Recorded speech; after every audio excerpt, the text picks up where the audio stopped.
Pemirsa, polemik kembali lagi. Skors dibuka. Iya. Langsung aja. Baik. Tadi ada yang menuntut apa Iya. progresnya ke Pak Agus? Tuntutannya Pak, tadi disampaikan diminta untuk ditahan. Bagaimana Pak, proses kepolisian saat ini pemeriksaan? Iya, sampai dengan hari ini proses yang sedang kita jalani itu masih dalam proses penyelidikan. Penyelidikan, baik. Penyelidikan itu nanti untuk kita mengetahui apakah kasus ini dapat ditingkatkan statusnya kepada penyidikan ataukah tidak. Nah, itulah tadi peran daripada masing-masing yang kita akan mintai keterangan itu untuk kita lakukan analisa, setelah itu kita lakukan gelar perkara dengan teman-teman penuntut umum, kejaksaan, akan kita temukan langkah apa yang akan diambil berikutnya. Itu terus kita lakukan. Harapan Pak Zaitun dipercepat, iya memang kita percepat. Tidak ada perbedaan. Ya. Ajas dalam perundang-undangan walaupun ini bahasanya klasik ya Mbak Dea ya. Equality before the law, bersama di muka hukum atau seorang wajib dianggap tidak bersalah itu semuanya ada aturan undang-undangnya. Demikian juga tadi mohon maaf Pak Ustadz yang tadi disampaikan harus ditahan. Nah ini ya dalam undang-undang juga diatur sebagaimana ditetapkan dalam pasal 21 ayat 4 KUHP untuk penahanan itu paling tidak ada 3 alasan. Merusak, mengulangi, dan menghilangkan barang bukti. Jadi soal keresahan tadi tidak ada? Tidak ada dalam undang-undang, gitu. Itu alasan subjektif. Alasan objektifnya kalau misalnya dugaan perbuatan itu diancam dengan pidana penjara di atas 5 tahun. Nah ini. Nah sementara kita kan akan mendudukkan kalau misalnya nanti kasusnya seperti yang disangkakan 156 ayat A ini, apakah nanti terpenuhi unsurnya atau seperti apa, ini kan masih berproses. Saya tidak akan mengatakan bahwa sudah pasti ataupun nanti akan dilakukan, ini tidak bisa. Karena itu teman-teman penyidik sedang melaksanakan tugasnya. Saya juga tidak mau nanti dianggap ini Karopenmas mengintervensi penyidik, enggak. Bukan bagian saya hanya menyampaikan pekerjaan teman-teman saya penyidik, disampaikan kepada kita masyarakat Indonesia bahwa inilah kerjaan polisi dan pasti akan kita sampaikan secara transparan. Walaupun tadi beliau katakan transparan bukan berarti semuanya terbuka, ada hal-hal juga yang mungkin pada waktu ini tidak kita teruskan. Ini dalam undang-undang juga diatur. Ada informasi yang dikecualikan. Undang-Undang 14 tahun 2008 tentang keterbukaan informasi publik. Nah ini juga kita harap masyarakat bisa memahami. Kami siap dikoreksi, kami siap dikritisi, kami juga siap ditegur. Nah apabila dalam pelaksanaan tugas itu tidak sesuai dengan ketentuan. Kami harap peran serta masyarakat untuk bisa, bagaimanapun kami ini adalah lahir dari masyarakat, bekerja untuk masyarakat, bertanggung jawab untuk masyarakat. Nggak bisa kami lepas daripada pertanggungjawaban publik kepada masyarakat. Gitu. Balik tuntutannya nggak begitu ini susah dipenuhi, harus ditahan itu. Iya, di sini susahnya sebenarnya gawang untuk proses hukum sebenarnya adalah pelanggaran HAM.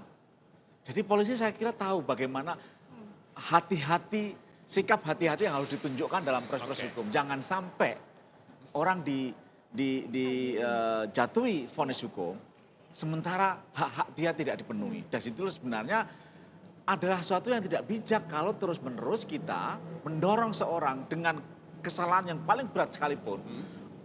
Kita melompat pada kesimpulan hukum yang kira-kira tidak sesuai dengan HAM. Yakni misalnya kemarin misalnya tiba-tiba ada seorang ketua partai membuat konferensi pers lalu mengatakan bahwa Ahok segera dijadikan tersangka.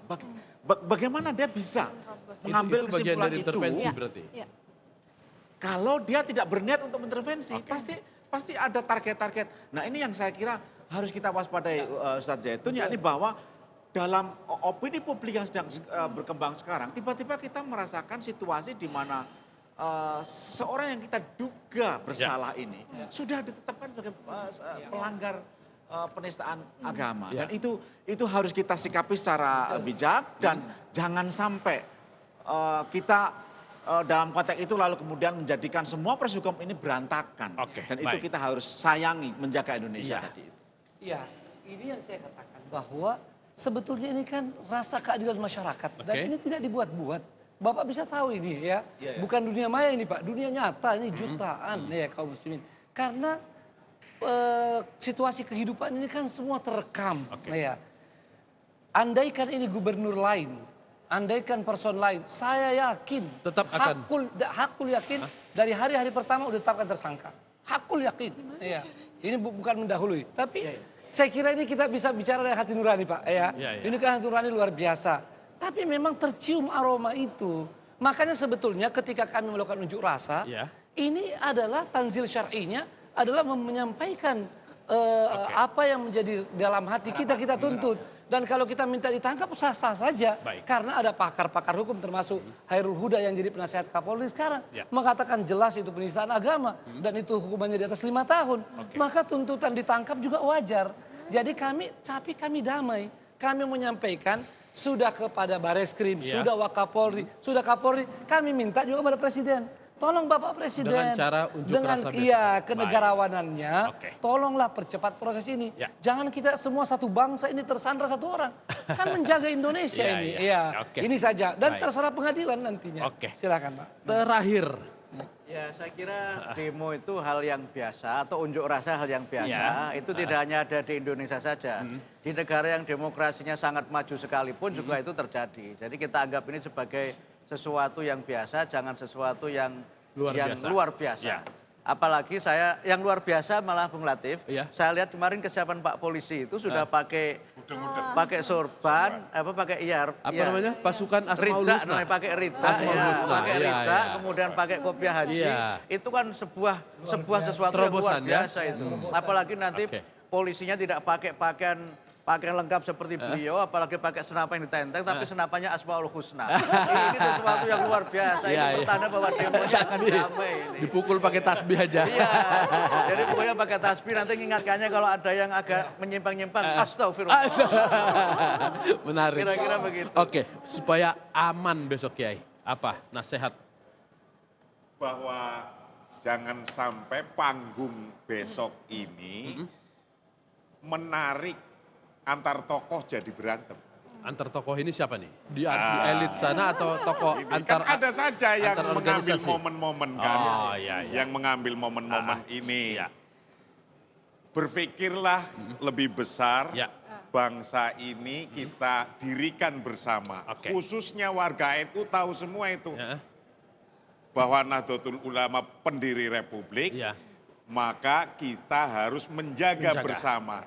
Kalau kletak-kletik itu ada bentian, piring bentian dengan sendoknya, itu mudah-mudahan menunjukkan akan keluar makanan. Gitu lah, kira-kira. Jangan sampai ini kletak-kletik akan keluar. Wah, jadi pecah. Baik, menarik sekali. Baiklah Bang Latif, kita berharap bahwa aksi besok akan berjalan damai. Kita ingat bahwa Indonesia adalah bangsa yang beraneka ragam. Kita Bhinneka Tunggal Ika, bermacam-macam, tapi kita tetap satu. Menjaga kedamaian, menjaga Indonesia. Polemik kita tutup hari ini Bang Latif. Terima kasih. Terima kasih Dea. Terima kasih Kiai Marsudi, Mas Mukti, Ustadz Zaitun, terima kasih. Bung Ali, Mbak Leli, Pak Agus, terima kasih juga. Ya pemirsa, sampai di sini polemik kita pada malam hari ini. Sesuai dengan temanya, menjaga Indonesia. Mari kita berdoa bersama-sama supaya besok unjuk rasa berjalan dengan baik. Mengenai tuntutan kita serahkan kepada hukum. Demi Indonesia yang lebih baik. Latif Siregar, pamit.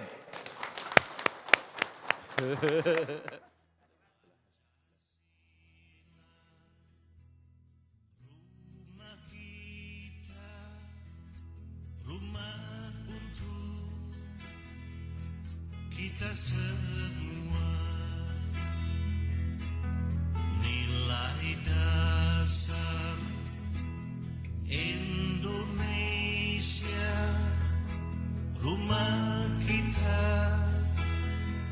selamanya. Untuk semua puji namanya, untuk semua cinta sesama, untuk semua warga menyatu, untuk semua bersambung rasa.